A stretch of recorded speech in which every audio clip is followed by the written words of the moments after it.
Ушул кечеги тажиктер менен болгон окуяда өрттөлгөн үй. Өзүңүздөр көрүп турасыздар, мына эч нерсеси калган эмес. Дубалдарында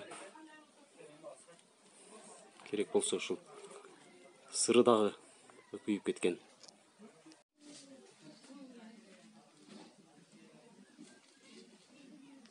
Кандай кылабыз энди? Каяка барып жашашыбыз керек эndi. Эми тынч болсо жашашыбыз керек.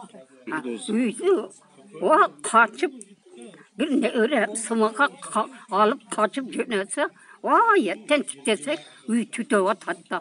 Ой, үй күйүп кетиптир деп, анан нама шамаралаш, şu кызымдын үйгө бизди алып барып койду да, анан бу чал кет таң аткыча эрте эли жүрдү да.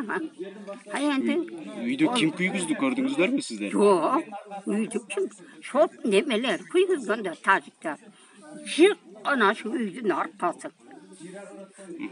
Ana şu müşküle çığa kısam avtomatı şunday kıldı da anan arkama kaçak kaldı. Eğer atıp jibirgöndü şeyti böyle öteden. Кудай сактасын. Şunu айтсам. Эми үйүңүз толук күйүп калыптыр. Кандай мүлктөрүңүз бар эле мунун ичинде? Жауан бар еді. Bir jül, yeker avı. Bu tekke salgan palas. Körpöt döşüp, lakin men hiç nerse kavadı da, kece yakında şeyke gilem kurup, can gilem diyen salıp koyduk hadi. Качан салдыңыздар эле үйдү? Качан?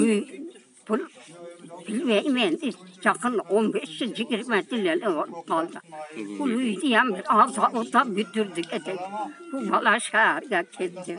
O çal, mal sattı, eski sattı, ben gilem kılıp, ana şu, Cigerim ben benim kiriti alıp zor o götürdük edik.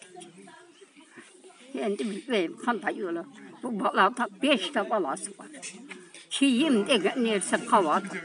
Sarışı bir bala kızım. Birige kiyim kiygizdi, birige cempir kiygizdi.